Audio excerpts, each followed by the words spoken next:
Komið sæl og blessuð og velkomin að viðtækjanum. Þetta þátturinn Jól fyrri tíma.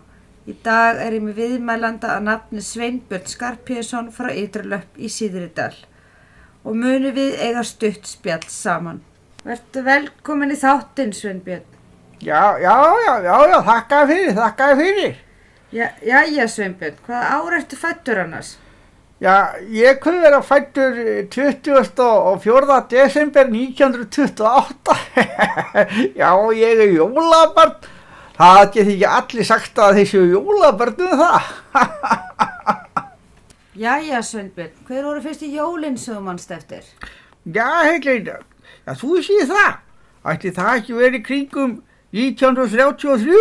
Það hafði snjóað mikið og ekki hægt að ferðast milli bæja vegna fannfergis.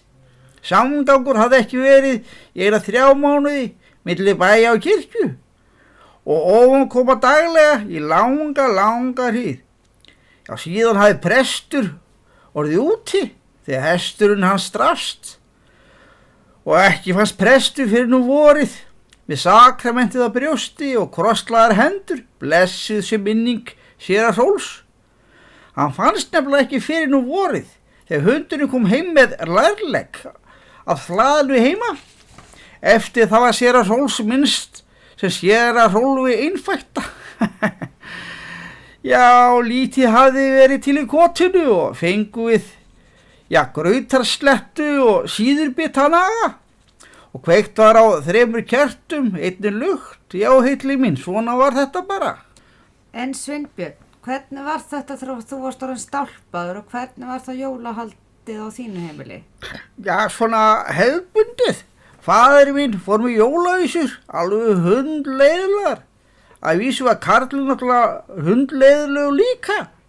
En karlinn fór með heimsum ból og allt þetta jóla.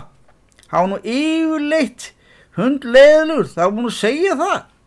Svo fengu allir grautarslettu og síðurbita og stífstóra gjöfum. Já, ef það voru einhverja til að dreifa, það var nú ekki alltaf. Einu sinni fekk ég nærbuxur af honum afa. Það var mikil fengur því að vísu voru þar einhver kleprar í buxunum en það voru virkilega hlýjar, ég verð nú að segja það. En Sveinbjörn, svona síðari jól sem þú hefur haldið upp á jólahátíðina? Já, nú með anskotas grautarslett og síðubita.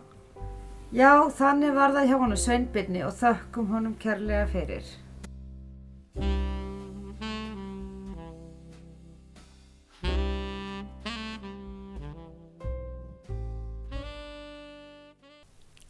Þáttastjórnandi að þessu sinni var Heiðdís Björk Helgadóttir.